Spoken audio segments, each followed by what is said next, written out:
The phone rang on a Thursday afternoon.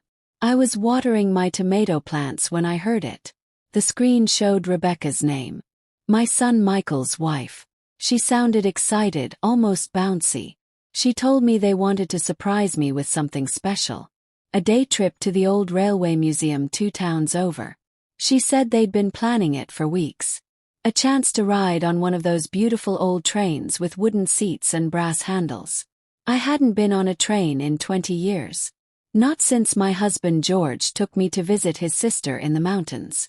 Rebecca said Michael really wanted us to spend time together as a family. She used those exact words. As a family. Something warm flickered in my chest.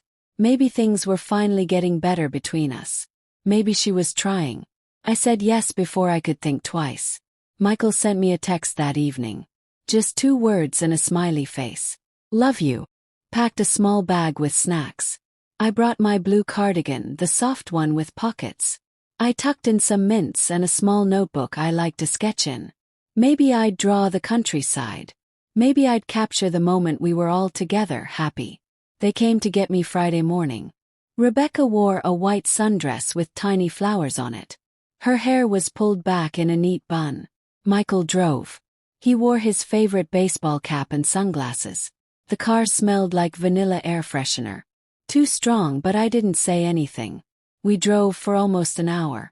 The roads got narrower. Trees lined both sides like soldiers standing guard. Rebecca talked the whole time about her yoga class and a new restaurant downtown. Michael nodded but didn't add much. I watched the fields roll by, corn stalks swaying gently. When we pulled up to the station, my stomach did a little flip. It looked abandoned. The paint was peeling off the walls.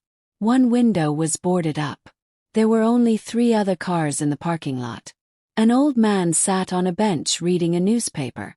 A woman with a baby stroller stood near the ticket booth. Rebecca got out first and opened my door for me. She handed me a bottle of water and kissed my cheek. Her lips felt cold.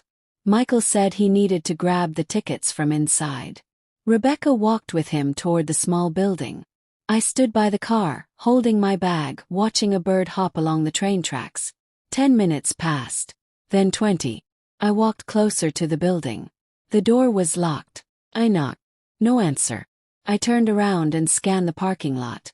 Their car was gone. My heart started beating faster. Checked my pockets. No phone. I'd left it charging at home like I always did. A piece of paper was tucked under the windshield wiper of a rusty blue truck nearby. I walked over and pulled it out. The handwriting was Rebecca's. Neat and looped. It said, "If she can find her way back, maybe we were wrong." I read it 3 times. Each time the words felt heavier. My hands started shaking. Not from fear. From something sharper. Betrayal. I folded the paper carefully and put it in my cardigan pocket. The old man with the newspaper looked up at me. He tilted his head like he was asking if I was okay. I wasn't. But I nodded anyway. The woman with the stroller had left. The parking lot felt bigger now. Emptier. I looked down the road. No signs. No stores. Just trees and silence. I started walking. 1 foot in front of the other. My shoes weren't made for long walks, but I kept going. The sun was high and hot. Sweat collected on my forehead. I didn't wipe it away. I just walked. My mind kept replaying Rebecca's voice on the phone. Oh sweet. Oh fate. The road stretched on forever. My feet hurt. My throat was dry. I passed a broken fence and a mailbox shaped like a cow. Finally I saw a small gas station ahead. It looked old but open. A single pump stood outside. A faded Coca-Cola sign hung crooked on the door. I pushed the door open. Bell jingled. Inside it smelled like motor oil and coffee. A woman stood behind the counter. She had gray streaks in her hair and kind eyes. She looked at me and frowned. "You okay, honey?" I tried to speak but my voice cracked. Cleared my throat. "I need to use a phone." She handed me a cordless phone from under the counter. I stared at it. Who could I call? Not Michael. Not Rebecca. I thought of my neighbor Linda. She'd helped me once when my car wouldn't start. I dialed her number from memory. Rang 4 times. Then her voice. Warm and familiar. I told her where I was. She didn't ask questions. She just said, "Stay there. I'm coming." I handed the phone back to the woman. She poured me a cup of water from a cooler. I drank it slowly. She didn't talk. Just let me sit on a plastic chair near the window. I watched cars pass. Each one felt like a countdown. 40 minutes later, Linda's silver car pulled up. Linda got out fast. She hugged me tight without saying a word. Then she pulled back and looked at my face. Her expression changed. She helped me into her car and turned up the air conditioning. "What happened?" she asked. I told her everything. Phone call. Train station. A note. Her jaw tightened. She didn't interrupt. When I finished, she gripped the steering wheel hard. "We're going to my house first. You need to rest." I didn't argue. Her home smelled like cinnamon and laundry detergent. She made me sit on her couch and brought me a sandwich. Turkey and cheese. Ate half of it. She sat across from me, arms folded.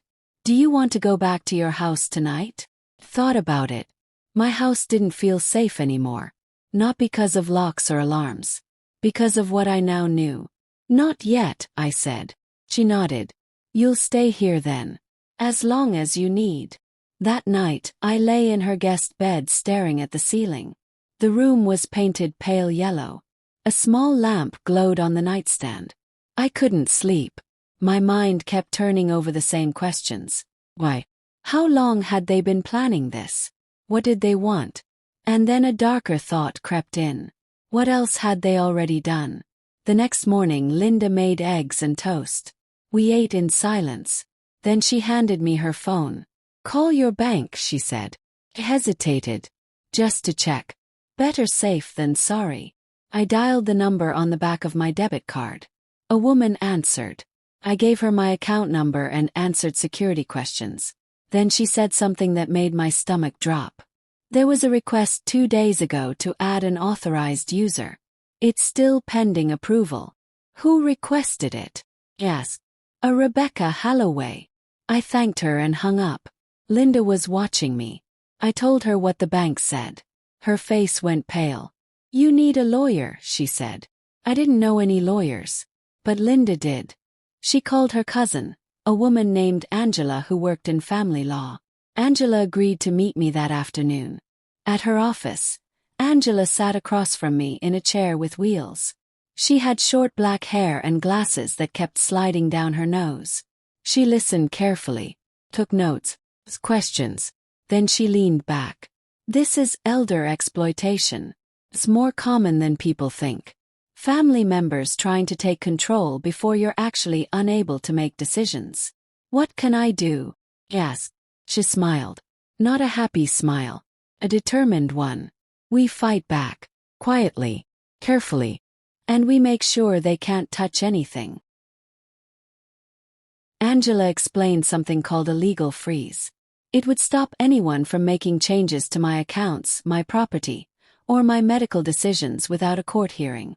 She said we could file it without Michael or Rebecca knowing. Not until they tried something. I signed the papers that day. Angela made copies of everything. She put them in a folder with my name on it. "Keep your routines normal," she said. "Don't let them know you're on to them. The moment they think you're fighting back, they'll move faster." I went back to Linda's house.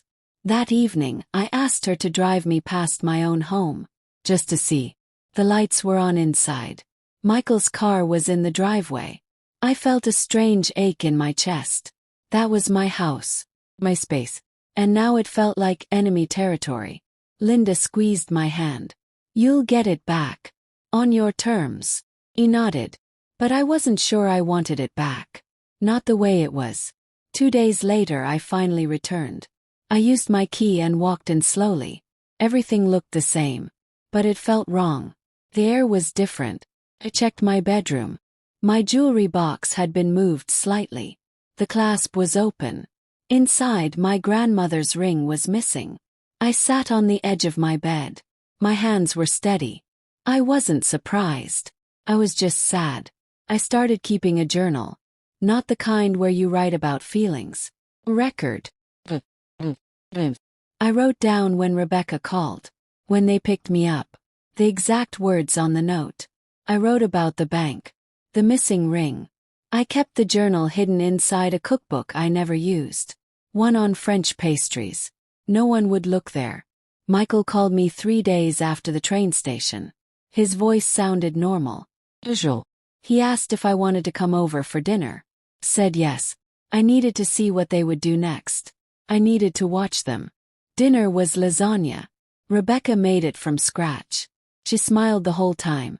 Michael poured me water and asked about my garden. It was also normal. So kind. Played along. I laughed at their jokes. I thanked them for the meal.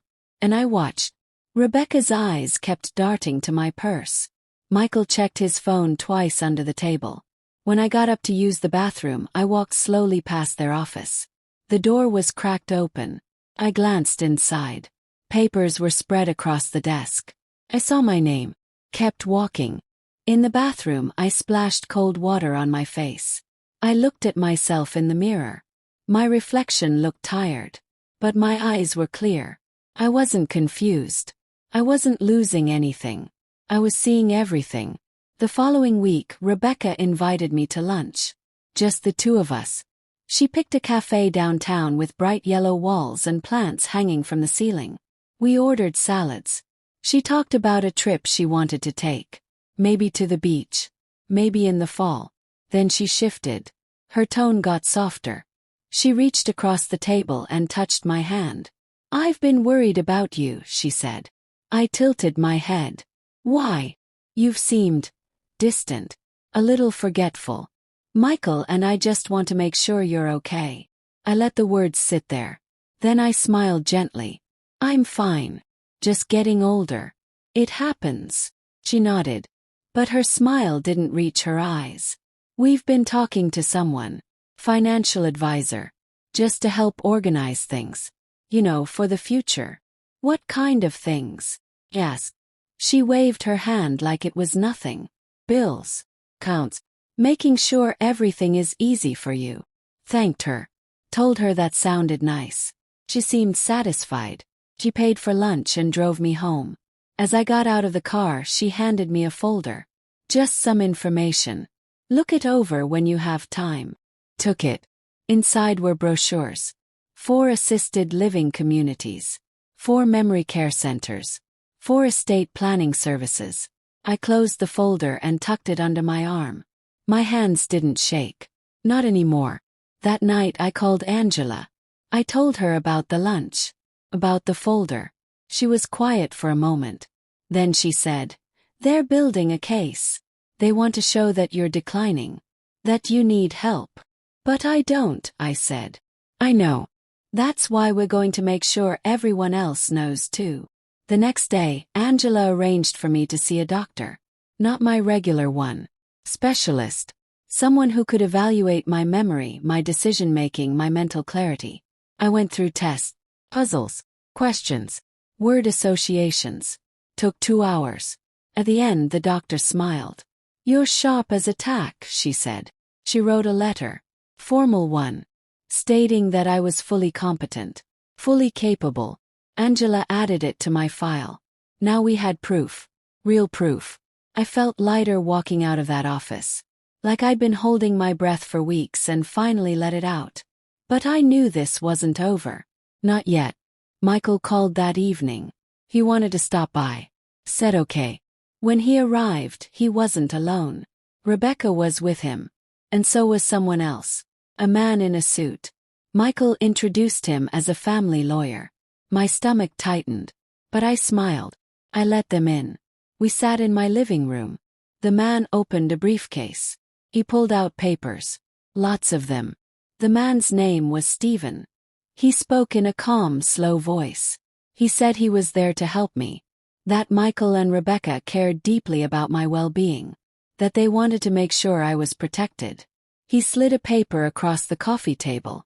It was titled Durable Power of Attorney. He explained that it would allow Michael to make decisions on my behalf. Just in case I ever couldn't. "It's very common," Stephen said. "Most families do this." picked up the paper. I read it slowly. Every word. Michael shifted in his seat. Rebecca watched me closely. I set the paper down. "I'd like to think about it," I said. Stephen nodded. "Of course. Take your time." But Rebecca leaned forward. "Mom, it's really just a safety net. It doesn't mean anything changes right now." I looked at her. Really looked at her. Her smile was tight. Her hands were clasped too tightly in her lap. She was nervous. That told me everything. "I understand," I said. "But I still want to think about it." Stephen packed up his briefcase. Michael stood and kissed my forehead. Rebecca hugged me. Her perfume was too strong. After they left, I called Angela immediately. I told her what happened. She didn't sound surprised. "Don't sign anything. I'm filing an emergency motion tomorrow. We're going to court." My heart raced. But I wasn't scared. I was ready.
Angela worked fast. Within 2 days, she filed a petition with the court. It asked for a protective order. One that would prevent anyone from taking control of my finances or property without a full hearing. She also requested that a guardian ad litem be appointed. Someone independent who could investigate and report to the judge. The court scheduled a hearing for the following week. Angela told me not to tell Michael or Rebecca. "Let them find out on their own," she said. I agreed. In the meantime, I stayed with Linda again. Felt safer there. Kept my routine simple. I watered her plants. I cooked dinner. I watched old movies on her TV. But inside I was preparing. I went over my journal every night. I made sure every detail was clear. Angela had copies of everything. The bank records. The doctor's evaluation. The note from the train station. Even a written statement from Linda describing the day she picked me up. We were building a wall. Strong one. On the morning of the hearing, I wore my best dress. Navy blue with white buttons. I brushed my hair and pinned it back. Linda drove me to the courthouse. Angela met us at the entrance. She carried a leather folder under her arm. "You ready?" she asked. He nodded. We walked inside together. The hallway smelled like floor cleaner and old wood. My heels clicked on the tile. We entered a small courtroom. The judge's bench was tall and wooden. A few rows of seats faced it. Michael and Rebecca were already there. They sat on the other side of the room with Stephen, their lawyer. When Michael saw me, his face went pale. Rebecca's mouth opened slightly. She looked confused. Angry. I didn't look away. I sat down next to Angela. Linda sat behind me. The bailiff called the room to order. The judge entered. She was a woman with silver hair and glasses perched on her nose. She sat down and reviewed the papers in front of her. Then she looked up. "This is a petition for a protective order filed by Mrs. Dorothy Grant. Is Mrs. Grant present?" "Yes, Your Honor," Angela said, standing. I stood too.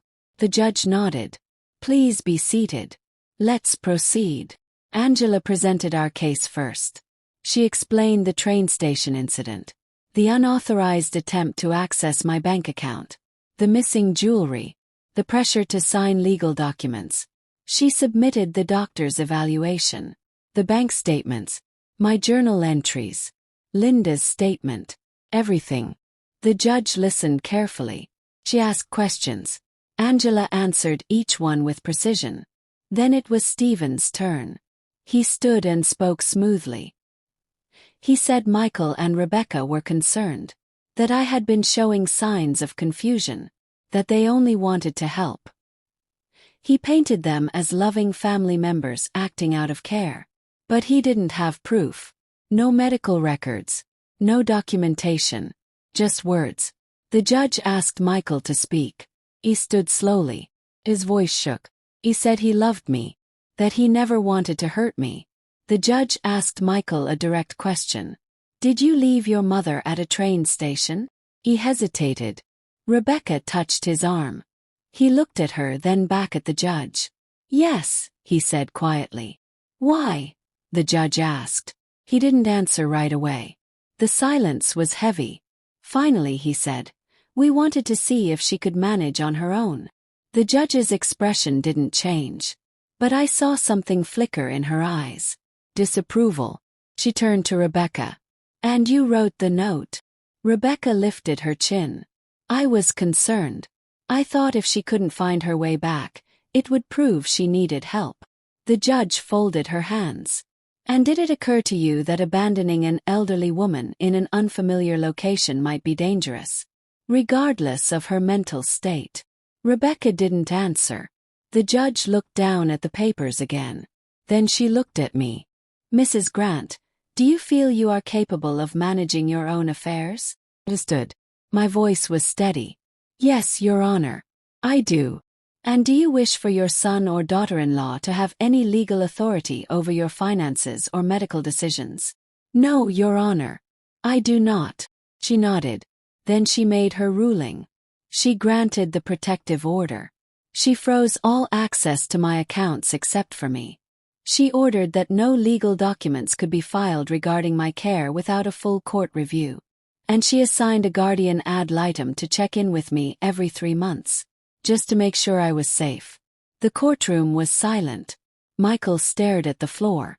Rebecca's jaw was tight. Stephen closed his folder and stood. The judge dismissed us. Angela touched my shoulder. You did it, she whispered. He nodded.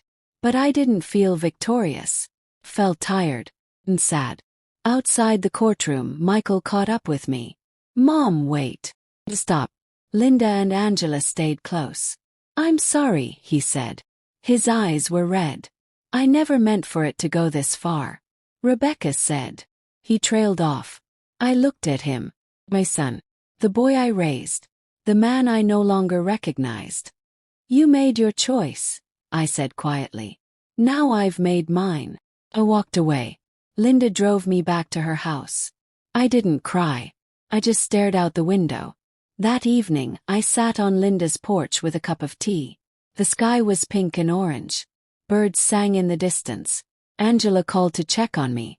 She said the court order was already filed, that I was protected now. Thanked her. After I hung up, I opened my journal. I wrote one line. Today, I got my life back. Then I closed it. I didn't need to write anymore. The next morning, I went back to my house. I packed up the things that mattered. Photos. My husband's watch.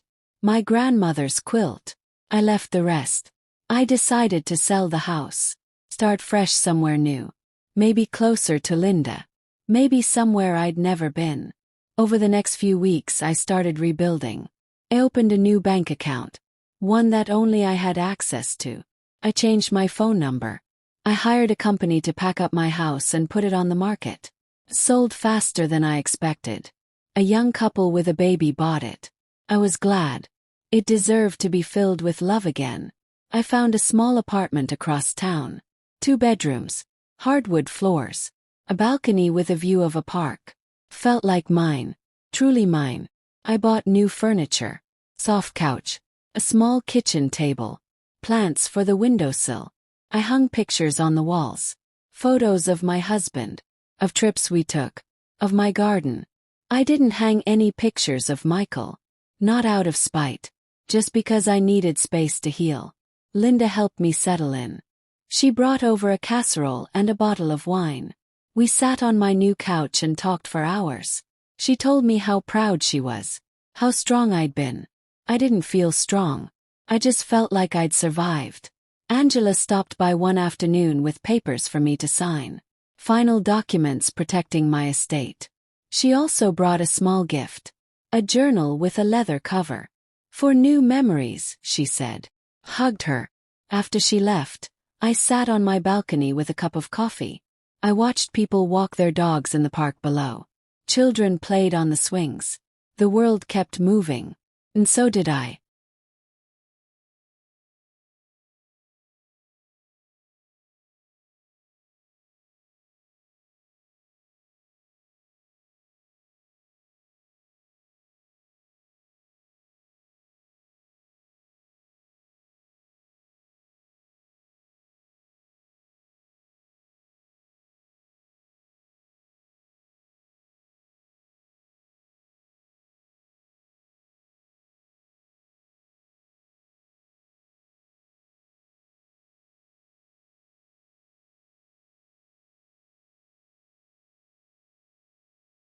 A month passed. Then two.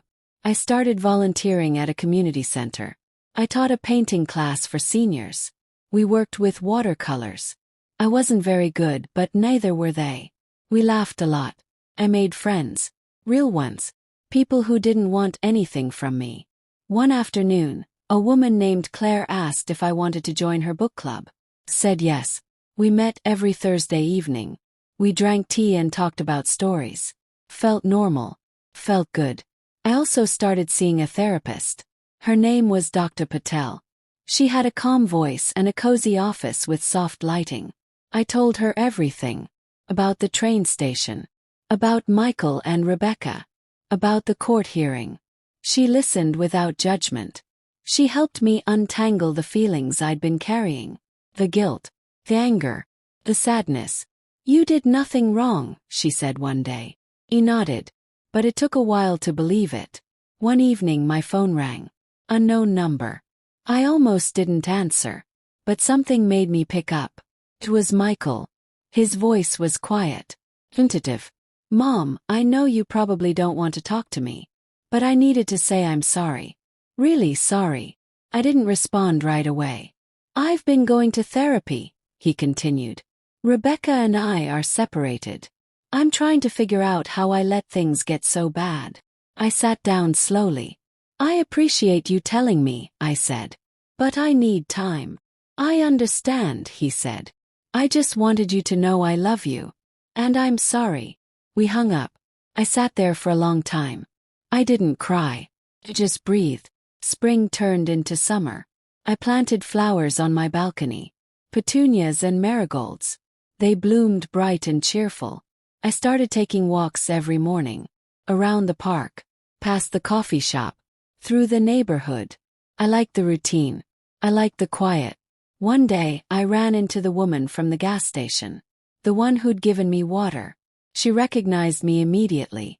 You doing okay? She asked. I am, I said. And I meant it. She smiled. We talked for a few minutes. She told me her name was Ruth. She invited me to visit her shop anytime. I said I would. Kept my promise. I stopped by the following week. She made me coffee and we sat outside on old metal chairs. She told me about her life. About her late husband. About her kids who lived far away. We became friends. I started visiting her every Tuesday. Sometimes we talked. Sometimes we just sat in comfortable silence. It reminded me that kindness still existed. That people still cared. Without wanting something in return. Around that time, Angela called with news. The Guardian ad litem had completed her evaluation. Her report stated that I was fully independent. Fully capable. The court closed the case. I was officially free. No more check-ins. No more oversight. Just me. Living my life. On my terms. I celebrated by taking myself out to dinner. A nice Italian place downtown. I ordered pasta and a glass of red wine. I sat by the window and watched the city lights. Felt peaceful. Oh.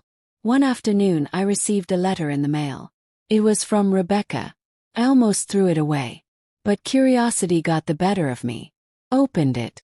Inside was a single page. Handwritten. She apologized. She said she'd been wrong. That she'd let fear and greed cloud her judgment. She said she was ashamed. She didn't ask for forgiveness. She just wanted me to know. I read it twice. Then I folded it and put it in a drawer. I didn't respond. I didn't need to. Her apology was for her, not for me. That same week Michael called again. He asked if we could meet for coffee. I hesitated. But something in his voice sounded different. Genuine. I agreed. We met at a small cafe near the park. He looked thinner, older, tired. We ordered coffee and sat outside. For a while neither of us spoke. Then he started talking. He told me about therapy. About realizing how much he'd hurt me. He cried. I'd never seen him cry before. Not as an adult. I reached across the table and touched his hand. I forgive you, I said. Not because I'd forgotten, but because holding on to anger was exhausting. He looked up. Really? Really, I said. But things can't go back to how they were. He nodded. I know. I just hope we can start over. Slowly. I agreed. We finished our coffee and talked about simple things. His new apartment. My painting class. The weather. It wasn't perfect, but it was a beginning. Over the following months, Michael and I saw each other occasionally. Always in public places. Always brief. We rebuilt trust one coffee at a time. He never asked about my finances. He never pushed for more. He just showed up. And listened. Rebecca, on the other hand, stayed away. I didn't hear from her again after the letter. I was okay with that. Some bridges are better left unbuilt. I continued volunteering. I joined a gardening club. I took a pottery class. I traveled to the coast with Linda for a long weekend. We stayed in a little inn by the ocean. We walked on the beach. Collected shells. Watched the sunset. It was one of the best trips of my life. I also started writing. Not in my journal, but real writing. Stories. Things I'd always wanted to say but never had the courage to. I submitted one to a local magazine. They published it. It was about resilience. About finding yourself after you've been lost. People wrote to me. Strangers. They thanked me. They shared their own stories. It reminded me that I wasn't alone. That my experience mattered. That my voice mattered. By the end of that year I felt different. Not better. Not worse. Just different. Stronger maybe. More certain. I knew who I was. And I knew what I wouldn't tolerate. I'd built a life that was truly mine. No one could take that from me. Not anymore. On the anniversary of the train station incident, I decided to do something unusual. I drove back to that place. The same station. The same empty parking lot. It looked exactly the same. Still abandoned. Still quiet. Parked and got out. I walked to the bench where I'd sat that day. I stood there for a moment. Remembering. Feeling. Then I pulled out the note. The one Rebecca had written. I kept it all this time. Folded in my wallet. I read it one last time. If she can find her way back, maybe we were wrong. Smiled. Small sad smile. Then I tore it into pieces. I let the wind carry them away. I didn't need it anymore. I'd already found my way back. Not to them, but to myself. I got back in my car and drove home. The sun was setting. The sky was painted orange and purple. I turned on the radio. A song I loved was playing. I sang along. Loudly. Joyfully. When I got home I made dinner. Just for me. I lit a candle. I poured a glass of wine. I sat on my balcony and watched the stars come out. I thought about everything I'd been through. Everything I'd learned. And I felt grateful. Not for the pain. But for the strength it gave me. For the clarity. For the chance to start over. I realized something important that night. You don't lose yourself when people try to take you down. You lose yourself when you stop fighting back. And I'd fought. Life settled into a new rhythm. My mornings were slow and intentional. I woke up without an alarm. Made tea. I sat by the window and watched the world wake up. I no longer felt the weight of other people's expectations. I'd let that go. Michael and I continued meeting once a month. Sometimes we'd have lunch. Sometimes we'd just walk. He told me he'd started a new job. Something he actually enjoyed. He seemed lighter. Less burdened. I was happy for him. But I also kept my distance. Trust wasn't something that could be rushed. One day, he asked if I'd come to his apartment for dinner. He wanted to cook for me. Thought about it. Then I said yes. His place was small but tidy. He'd hung pictures on the walls. One of them was of us. From years ago. When he was little. I smiled when I saw it. He made spaghetti. It wasn't great. But I ate it. We talked about his therapy. About what he'd learned. About how he was trying to be better. I told him I was proud of him. And I meant it. We didn't talk about Rebecca. We didn't need to. That chapter was closed. After dinner, he walked me to my car. He hugged me. Real hug. Long and tight. "I love you, Mom," he said. "I love you too," I replied. And I did. Despite everything. Despite the hurt. He was still my son. That didn't erase what happened. But it didn't erase the love either. On the drive home I felt lighter. Like I'd been carrying something heavy and finally set it down. Kept writing. My essays got published more often. A small publisher reached out. They wanted to compile my stories into a book. I couldn't believe it. Me, writing a book. Said yes. The process was long. Editing. Revising. More editing. But I loved it. I poured everything into those pages. My pain. My healing. My hope. The book was called Finding the Way Back. Came out the following spring. There was a small launch event at a local bookstore. Linda came. Angela came. Ruth came. Even Dr. Patel came. Michael came too. He stood in the back. When I saw him, I waved. He waved back. I read a passage from the book. One about the train station. About the moment I realized I had to save myself. People clapped. Some cried. Afterwards, strangers came up to me. They told me their stories. Stories of betrayal. Of survival. Of strength. I listened to everyone. Hugged them. I told them they weren't alone.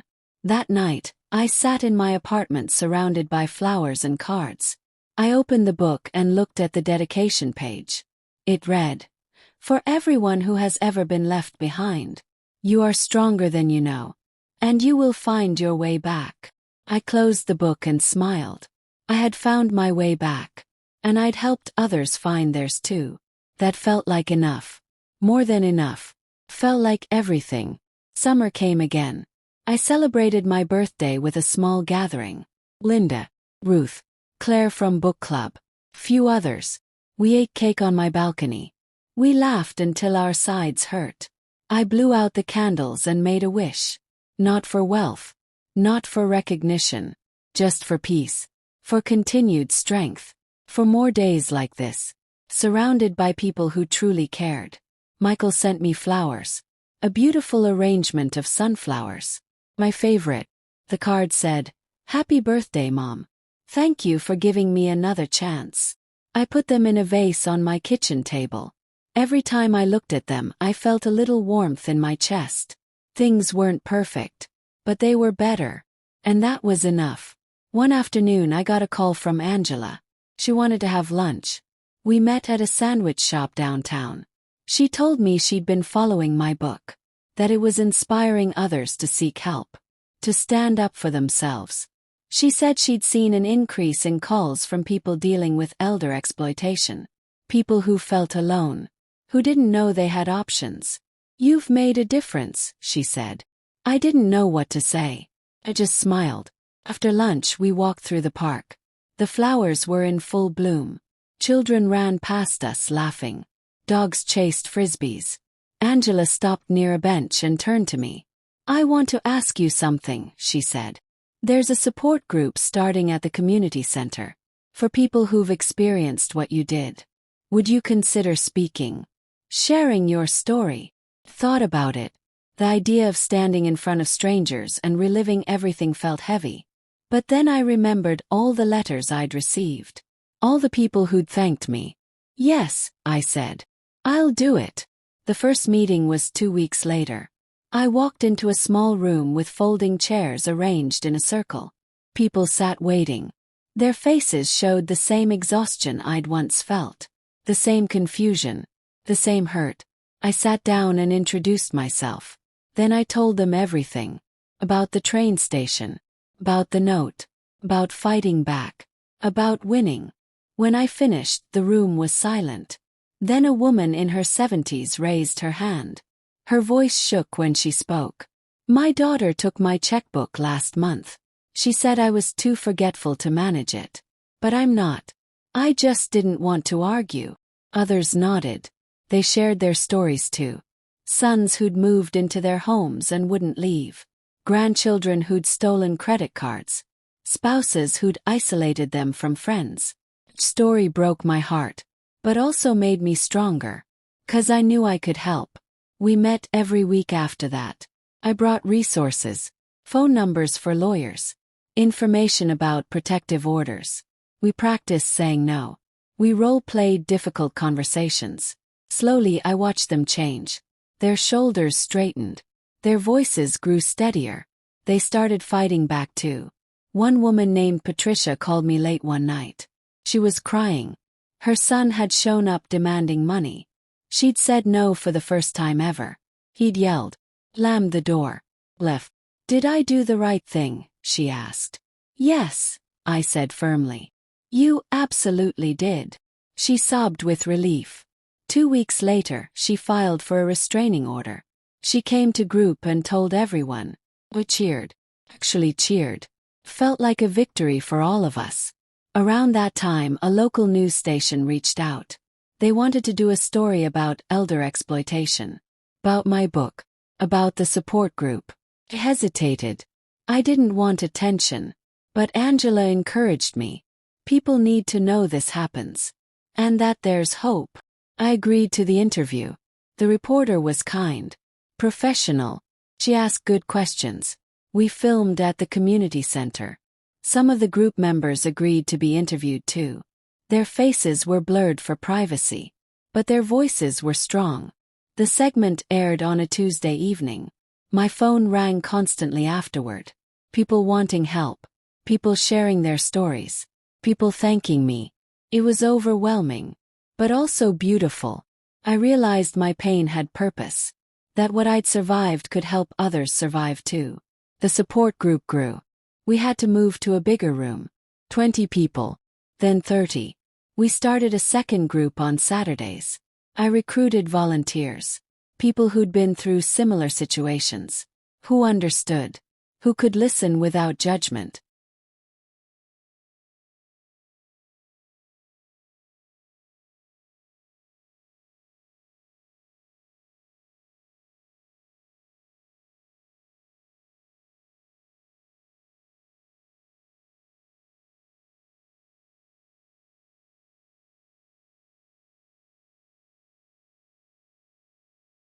Fall arrived with cool air and golden leaves. I continued my routine. Painting. Writing. The support groups. Coffee with Michael. Life felt full. Meaningful. One October afternoon I received a letter. The return address was from a women's shelter 3 states away. Inside was a handwritten note from a woman named Gloria. She'd seen my interview. Read my book. She wrote that her son-in-law had been stealing her Social Security checks for years. She'd felt trapped. Shame. But after hearing my story, she'd called the police. She'd pressed charges. She'd moved into the shelter to stay safe while things were sorted out. You gave me courage, she wrote. You showed me I wasn't crazy. That I deserved better. Thank you for saving my life. I read that letter 5 times. Then I cried. Not sad tears. Grateful ones. I wrote back immediately. I told her how proud I was. How strong she was. I sent her a copy of my book with a personal note inside. We started corresponding regularly. She became a pen pal. Friend. I heard from others too. Letters. Emails. Messages on social media. Each one reminded me why I kept going. Why I kept speaking up.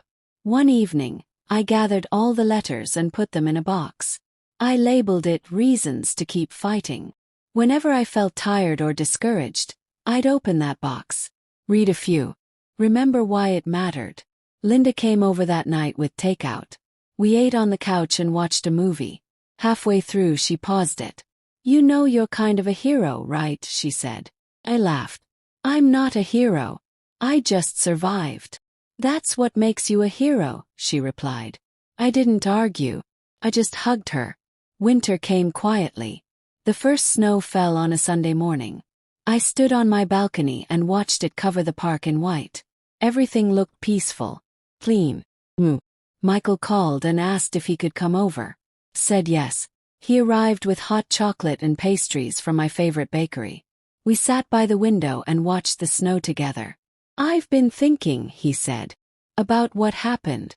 About how close I came to losing you completely." I didn't respond. Just listened. "I don't expect you to forget, or to fully trust me again. But I want you to know I'm different now. I'm trying every day to be." Fall came again. The leaves turned gold and red. I started planning a trip. Somewhere I'd never been. Maybe Italy. Maybe Ireland. Somewhere with history and beauty and good food. Linda agreed to come with me. We spent weeks looking at pictures online, booking hotels, planning adventures. Felt exciting. Young. One afternoon I got a call from a publisher. A bigger one this time. They wanted to do a second book. This one focused on recovery. On rebuilding after betrayal. I said yes immediately. I started writing that very night. The words flowed easier this time. Because I wasn't writing from pain anymore. I was writing from strength. From wisdom. From hope. Michael came over for dinner one Sunday. He helped me cook. We made lasagna together. His was better this time. We laughed about it. After dinner we sat on the couch. He asked about my trip. About the new book. He seemed genuinely interested. Genuinely proud. "Mom," he said. "I know I've said it before. But I need to say it again. I'm so sorry. For everything." I looked at him. Really looked at him. I saw regret. But I also saw growth. "I forgive you," I said. "I've forgiven you. Now you need to forgive yourself." He nodded. His eyes were wet. We hugged. A long, quiet hug. When he left, I stood at the door and watched him drive away. Felt peace. Real deep peace. That night I made tea and sat on my balcony. The air was crisp. The stars were bright. I thought about the woman I used to be. The one who was left at a train station. Confused. Alone. And I thought about the woman I was now. Strong. Clear. Surrounded by love. The journey between those two versions of me had been hard. Painful. But also necessary. I wouldn't change it. 'Cause it made me who I was. And I liked who I'd become. Winter arrived with its first snowfall. I watched it from my window while drinking hot chocolate. The world outside looked magical. Pure. I thought about the support group. About all the people I'd met. I decided to start a scholarship fund. For people who needed legal help but couldn't afford it. I contacted Angela. She loved the idea. We set it up through her firm. I donated the proceeds from my book. Others donated too. Within months, we'd helped a dozen people. A dozen lives changed. A dozen people freed. Felt like the best use of my story. The best way to honor what I'd been through. One evening Ruth called. She wanted to meet for coffee. We sat in her shop after closing. She poured us both tea. "I've been thinking about you," she said. "About that day you walked into my shop. You looked so lost." He nodded. "I was. But look at you now," she said. "You're not lost anymore. You found yourself. And you're helping others find themselves too." Smiled. "You helped me that day. You gave me water. You gave me kindness. That mattered." She waved it off. "I just did what anyone would do." "No," I said. "You did what a good person does. And it made all the difference." We sat in comfortable silence after that. Two women who'd found each other in unexpected ways. Who'd become friends. Who'd chosen kindness. On my way home, I stopped at the park. It was covered in snow. Quiet. I walked to a bench and sat down. I thought about the train station, about the note, about everything that had happened since. I pulled out my phone and opened my notes app. I typed one sentence. The woman they left behind is not the woman they'll find. I read it back. Mile. Then I stood up and walked home. The snow crunched under my feet. The air was cold but refreshing. Felt alive. Truly alive. Spring returned once more. My third spring since the train station. I planted new flowers on my balcony. Daisies this time.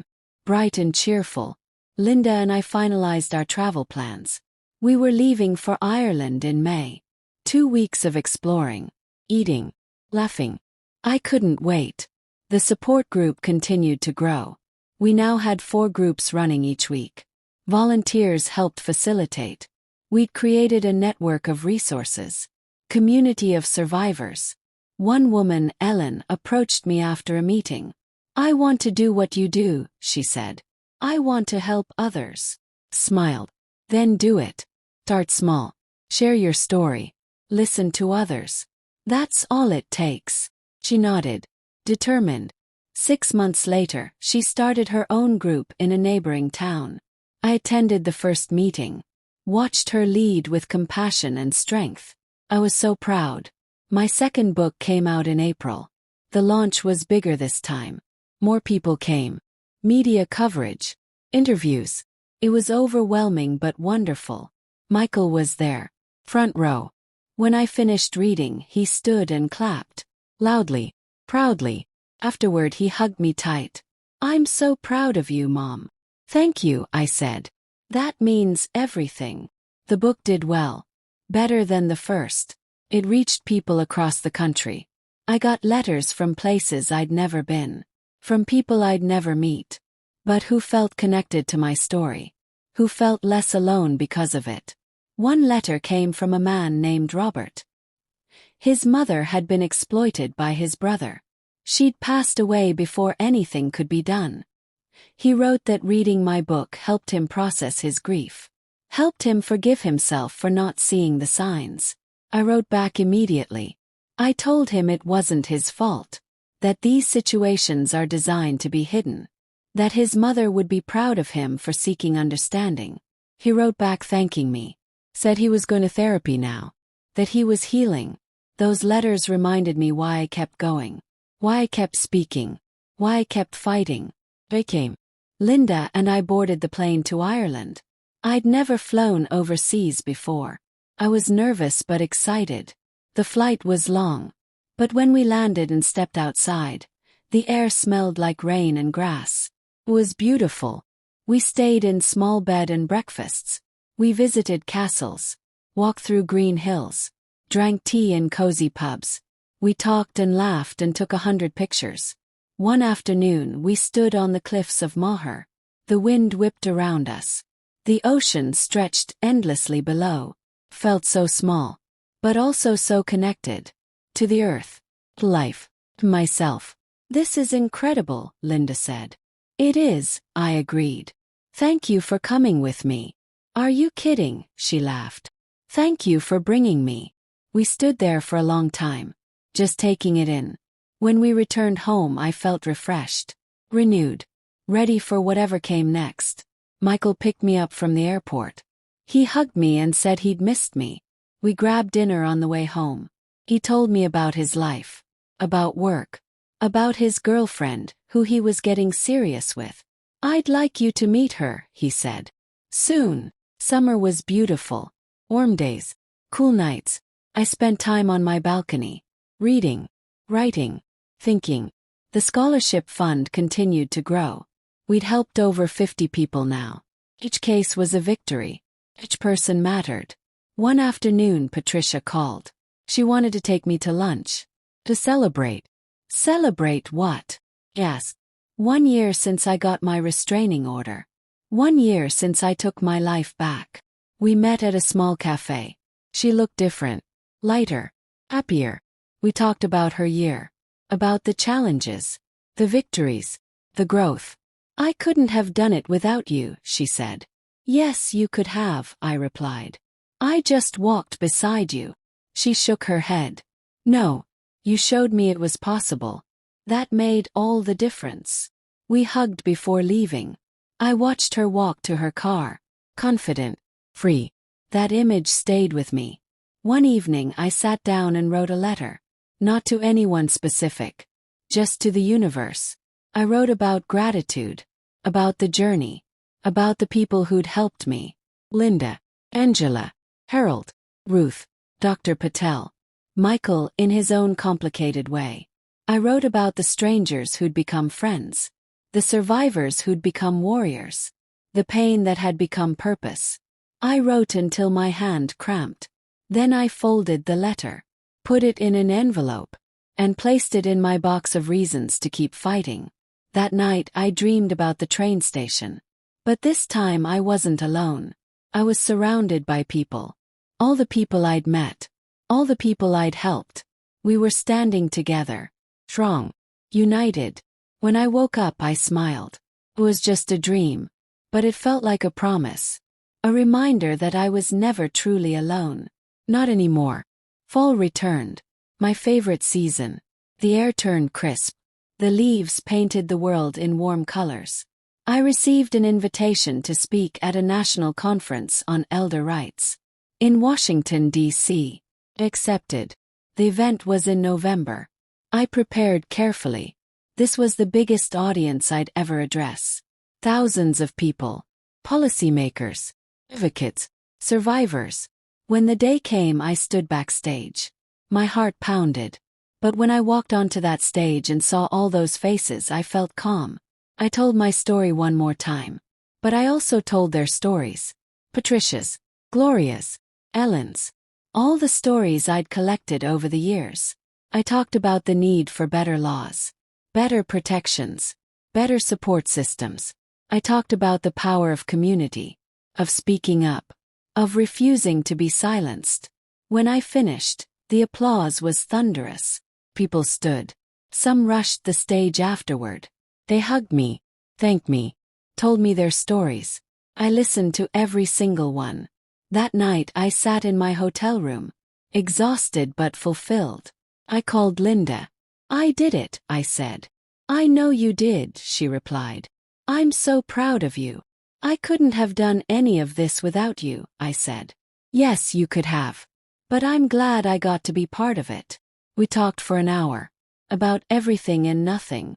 When we hung up, I looked out the window at the city lights. I thought about how far I'd come. From a woman left at a train station. To a woman standing on national stages. The journey had been long. Hard. Painful. But also beautiful. Transforming. Empowering. I wouldn't trade it. Not for anything. Because it had made me who I was. And who I was enough. More than enough. December came with cold winds and holiday lights. I decided to host a small gathering. For the support group. For my friends. For everyone who'd been part of my journey. We gathered in the community center. I decorated with simple white lights and pine branches. We ate potluck dishes. We shared stories. We laughed until we cried. At one point Patricia stood up. She raised her glass. A toast, she said. To Dorothy. Who taught us that we're stronger than we think. That we deserve better. That we can fight back. Thank you for everything. Everyone raised their glasses. I felt tears prick my eyes. But they were happy tears. Grateful tears. Thank you, I said. All of you. For trusting me. For trusting yourselves. For fighting. You're the heroes. Not me. We clinked glasses. The sound rang through the room like a bell. Like a promise. Later Michael and Sarah stopped by. They brought cookies. We sat in a quiet corner and talked. I have something to tell you, Michael said. He looked nervous. Sarah held his hand. We're engaged. My heart skipped. I looked at Sarah. She was beaming. Congratulations, I said. Meant it. Michael hugged me. I want you to be part of the wedding. If you're willing. Of course I am, I said. I'd be honored. We talked about dates, plans, dreams. For the first time in years I felt like a mother again. Not just a survivor, but a mother. Felt good. When everyone left that night, I sat alone in the empty room. The lights still twinkled. The smell of pine lingered. Felt peaceful. Complete. I thought about the woman who'd stood at that train station 3 years ago. Lost, scared, betrayed. And I wished I could go back and tell her, "You're going to be okay. Better than okay. You're going to be free." Christmas came quietly. I spent it with Linda. We cooked together, watched movies, exchanged small gifts. It was simple, perfect. Michael and Sarah visited on Christmas afternoon. We drank hot chocolate and played board games. Felt normal, like a real family. Later that week I sat down to write. Not a book, not an essay, just a reflection. For myself. I wrote about the journey, about what I'd learned. I wrote, "Strength isn't about never breaking. It's about how you put yourself back together. It's about who you become after the breaking. And sometimes the broken places are where the light gets in." I read it back, nodded. Then I closed my journal. The new year arrived. I made no resolutions. I didn't need them. I just wanted to keep living, keep growing, keep helping. One January morning I received a package. Inside was a letter from a woman I'd never met. She wrote that she'd heard me speak, read my books, joined a support group in her town. She said she'd just won her court case. Her son could no longer access her accounts. She was free. "Thank you for showing me the way," she wrote. "Thank you for not giving up. Because of you, I didn't give up either." I held that letter for a long time. Then I added it to my box. That night I stood on my balcony. The stars were bright. The air was cold but clean. I thought about everything. Pain. The healing. Purpose. And I realized something important. I hadn't just survived. Thrive. I'd taken the worst moment of my life and turned it into something meaningful. If you've ever felt abandoned by the people you trusted most, I want you to know something. You are not alone. You are not weak. And you are not powerless. You have strength inside you that you haven't even discovered yet. I found mine at a train station. In the silence after betrayal. In the moment I decided to save myself. You'll find yours too. Maybe it'll be in a small moment. Phone call. A decision. A single step forward. But you will find it. And when you do, hold on to it. Let it guide you. Let it grow. Because that strength will change everything. Changed my life. And it can change yours too. Thank you for listening to my story. Thank you for being here. And if you're fighting your own battle right now, please know this. I'm proud of you. Believe in you. And I'm cheering for you. You've got this. You really do. This is Granny's voice. Reminding you that you're stronger than you know. And you deserve better. Always. Take care of yourself. And remember, you are never truly alone.